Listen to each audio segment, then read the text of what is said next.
doon naman sa kina Jane, kina Yayo, yung tanong din sa'yo kanina, anong naramdaman ninyo nung mapanood itong first episode? Nakaramdam ba kayo ng galit, stress, or what? Second time ko na itong napanood, so I'm lucky na napanood ko na siya for a second time. And, naman, syempre, kasi ang dami mong nababalikan, and then aalala, and grabe rin yung nakaka-stress din naman talaga kasi sobrang jam-pack, isang episode pa lang yun. So what more, yung mga susunod pa na episodes na talagang lahat ng mga buhay nila talagang hihimayin palalo. So kung na-stress kayo dito, ay naku, marami pang parating. Ako, first time ko napanood to, tas syempre one episode lang, pero excited ako kasi marami pang ibang episodes. Tama sinabi ni Direk, marami pang layers na marireveal dito. Marami pang characters na lalabas dito. Yun ako excited kasi sa first episode pa lang, alam na may idea na tayo, di ba, kung ano to, ano tong story na to.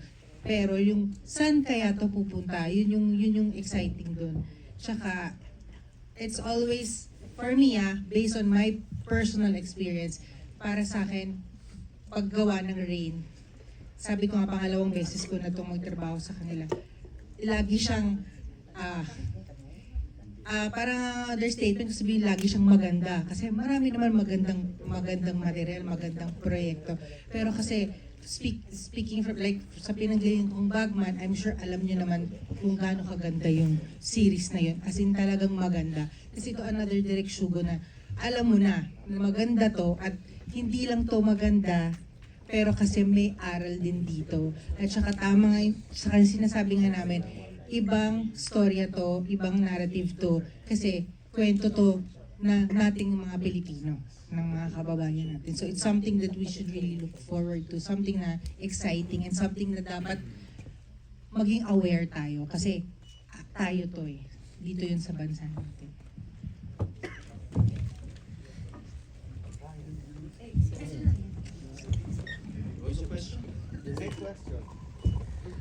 This was my first time seeing it. So, I'm drawn in to all the characters. Kasi, di ba, with it being part of our history, even though all of these characters are fictional, some part of this could have happened during any point in our history, di ba? When it was actually happening, anything in this series could have actually happened without us knowing. So talagang I'm drawn into the characters, I'm drawn into their interactions with everyone, and it's just, wala akong masabi actually. It's my first time to see it, and I'm like, wow. I'm just absorbing everything, and wala akong masabi. Ano ako dyan? Ano ba? First time ko din mapanood. Ang pwede ko lang masabi is, ang immersive kasi nung first episode. Parang feeling ko, andun ako sa loob. Nararamdaman ko yung, andun na ako sa loob. Pero yung as a viewer, parang naka-VR. Alam mo yun, parang kasama ka na gumagalaw sila, parang naaamoy mo yung part ng mundo na naaamoy mo yung baho ng kanal doon sa lugar, na nararamdaman mo yung kapayapaan ng kay Father Tom sa kay Kiko. Yung parang more than yung, ito yung nararamdaman ko para sa akin. More than yung sa emotions, parang kasama ka din ni Father Tom sa Kiko na nakaupo ka doon, tapos nakikinig ka sa kanila. Tapos pag naghahabulin na, kasama ka na, nararamdaman mo na kasama ka din sa hinahabol. Parang para sa akin yun yung naramdaman ko for the first time na napanood ko siya. Parang immersive yung para sa akin na term. Kasi kagat na kagat yung emosyon, yung shots, parang perspective mo. So, I guess yun yung nagawa ni Direk Sugo for this first episode in the series. And hopefully, yan, sa mga susunod, kasi hindi ko pa nakikita yung second hanggang sixth episode. Sana ganun yung feeling na parang hihingaling ka din sa huli. Yung ganun. Yun lang po. Thank you. Thank you very much. Our next question will be coming from Melba Llanera. Good evening po. Ang question ko lang, kasi di ba ang show business, kasi tayo yung pamilya, parang we're treating brothers and sisters in this business. Ano lang reaction nyo, kasi yung nabanggit yung listahan, nung lumabas yung bali-balita before na may mga nasa listahan na taga-show business. Do you feel natakot ba kayo sa mga kapatid natin sa industriya? Kinabahan na kayo? Bakit may mga sinasabing pangalan na kasama sa listahan ng mga artista, director? What is your reaction at that time?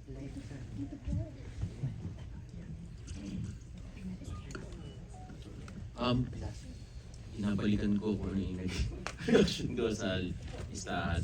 Syempre, during the time, curious, hindi malinaw. I'm just curious, I didn't know what it meant. Was this true? Was this not? So yun, maraming questions, I guess. Isa yun sa mga, I guess, one of the elements na nandito sa series. But that list is parang yung pag pinag-usapan yung listahan, it's part of that history nung time na yun. It's not there to pinpoint or magturo ng tao, but you can't you can't help but be a part of the story, yung listahan. Sir Ian, kayo po, ano reaction niyo? Ako, I mean, during that time, I was never involved with drugs. Pero, pag ganung time, it's like witch hunt na may listahan, nakakatakot kasi baka yung mga anak mo, mga pamangkin mo, mga mahal mo sa buhay, mapagkamalan, or yung ganun. So, it was a difficult time. It was a scary time when that was happening. And yun talaga yung nakita natin dun sa pilot episode na nakaka-relate rin talaga tayo in general that we mirrored in the pilot episode, of course, of Drug War. Thank you very much, Ate Melba. The next up we have JM Bueno.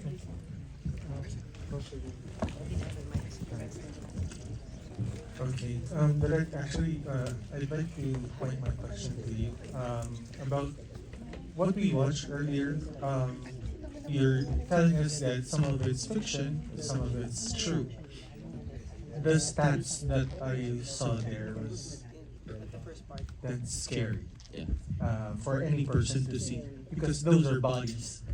34 deaths a day. Those are thousands of bodies, thousands of people that Yeah, that 34 deaths a day. what part of that is true? Yeah, the numbers yun, Gal, totoo yun. Corrales is fictional. It's a fictional town. Yeah. But it's based on another town, same numbers. So So the numbers are true. It's based on statistics. But the Corrales is a fictional town. Okay. And I'd like to commend you on the camera angles. You know, the reason I'm saying this because I felt the same thing that Parang naaamoy mo yung yeah, Mr. Eigenman actually told us earlier. Was that something that you wanted to do, and why that particular like technique? Kasama ako dun sa our cinematographer, si Direct Mosey. Mhm. Si Mosey, he was part of conceptualizing yung kung paano namin ito atakihin. That's the word, immersive.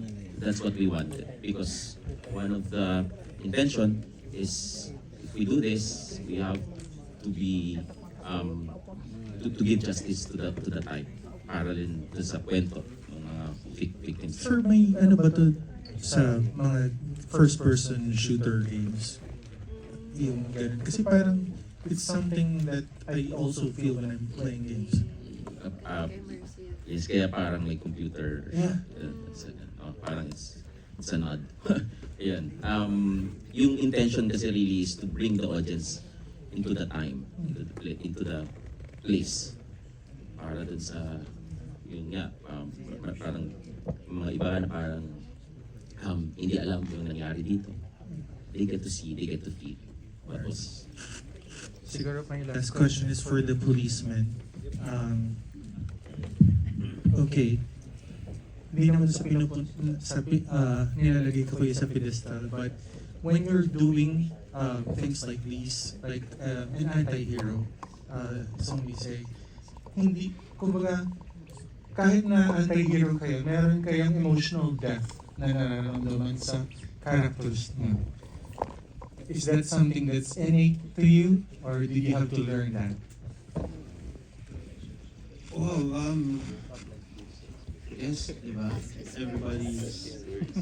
Everybody's familiar with the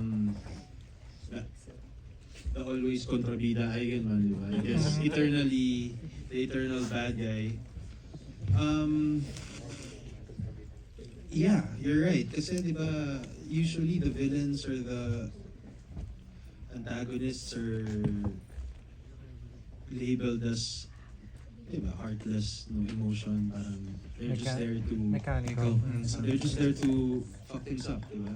Throw a monkey wrench in the system of the good guy.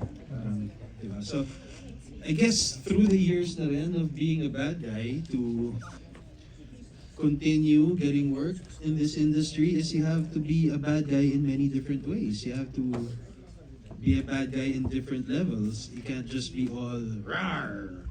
Dapat minsan meron pa rin konti yung so I guess that's it. Basically, it's just learning how to be through the years, just learning how to be a bad guy in different ways because that's how I've been known. That's I guess most of the work that I've been getting. So I don't want to give them the same bad guy all the time. Kasi okay na yung pabago-bago ng bida, okay rin yung kontrabida. Okay na yun. So, pero give a different kontrabida every time. John. Yeah, oo. Paano ba natin alin dun sa characters? Every time kasi, for me, parang blank canvas ako pumasok sa isang role. So, doon na nagkakaroon ng kulay kapag ginagawa ko na yung part, nalalaman ko na, ito yung blue, red, parang may color na siya, nagkakaroon siya ng color hanggang sa mabuo mo. Habang ginagawa mo yung buong process of acting.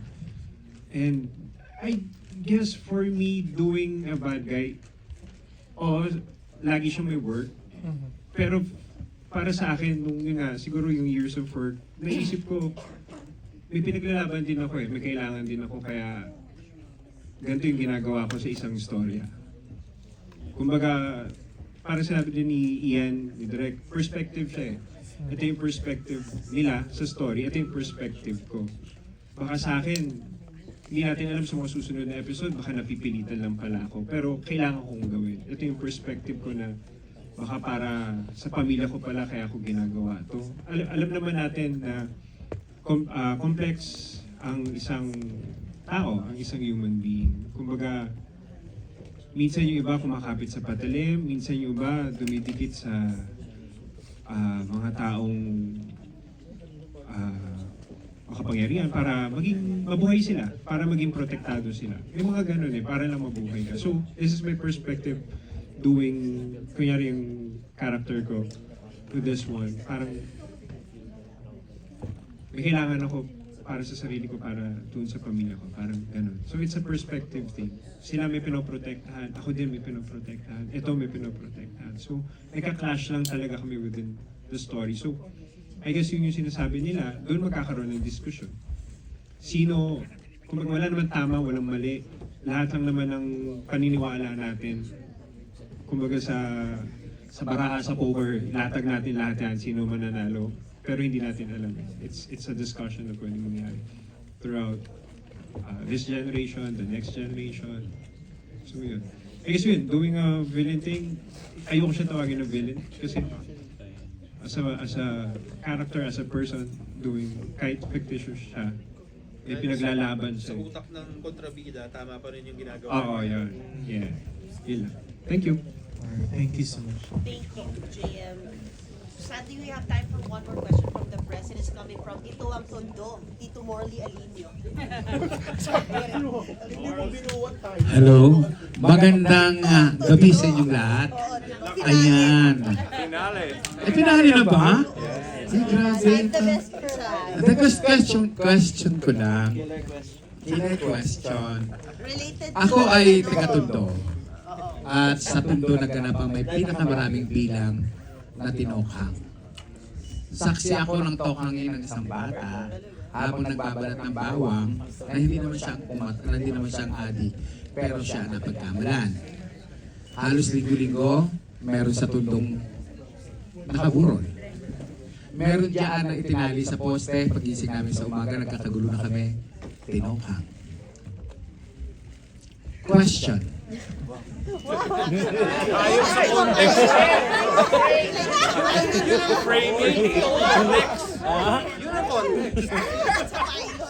Question, Greg.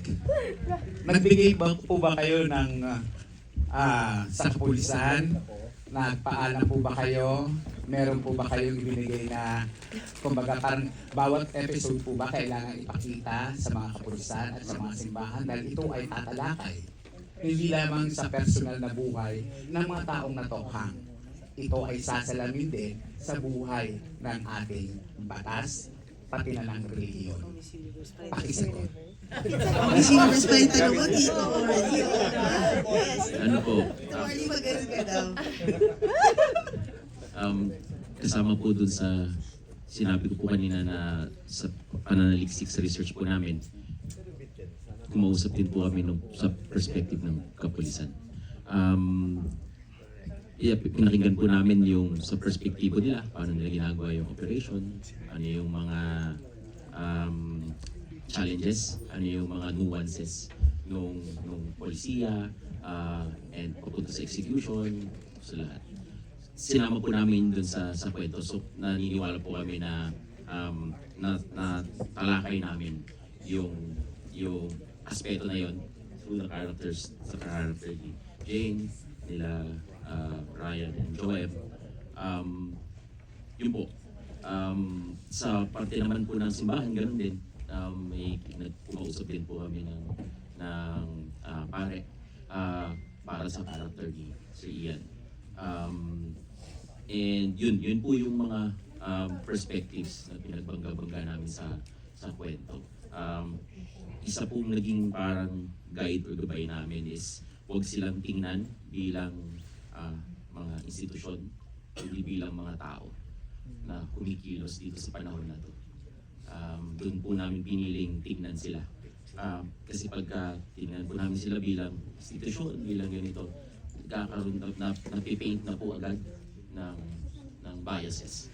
Pero pagkatao po natin sila tinignan, mas nandun yung humanity, and yun yung gusto po namin ilabas na sa. Hindi po yun ang talagang tanong ko. Last question. hindi pa po yun ang tanong ko. Okay. Ang tanong ko, ang series na ito ay sasalamin sa buhay ng mga Pinoy. Pero bago niyo sagutin ang unang tatanong ko, detalye muna po. Kailan po? May platform na po ba? Ang inyo po bang episode na ito? Nasagot na, hindi ko po narinig. Kailan po at saan po? Platform. Nasagot na lahat. So sasabihin niyo na sa akin. Okay, eto na yung tanong. Talapakan muna tayo dyan, oh! Siya tawa ng tawa, oh. Iyan ang pogi ko pa rin. Okay, question ko sa inyong dalawa. Kay Ian. Ian, habang ginagawa mo ang proyektong ito, gaano kadalas ang minsan, Diyos, gaano pumasok sa puso mo ang role mo bilang isang pare na tumutulong sa mga adik? At nagkaroon ka na ba ng experience na makatulong sa isang drug addict? Wala akong experience sa droga. Pero marami akong nakakasama, nakakatrabaho, na lahat may kwento. Kung hindi sila mismo personally, meron silang mga naging biktima nung time na yan. And mabigat talaga eh. Mabigat sa puso. Mabigat dalhin. So, pag pumapasok ako as the character of Father Tom, dala ko lahat yun. Hindi lang yung sa storya namin, kundi yung mga personal na mga kwento. And mabigat sa akin, mabigat sa dibdib ko. And siyempre bilang mahal ko ang Pilipinas, nadudugog ang puso ko pag naaalala ko yung mga ganong kwento at pag nakikita ko yung mga pangyayari na ganon sa mga kapwa Pilipino natin. And sana yun nga ang target naman natin dito is the global market. And we have our own way of telling a story.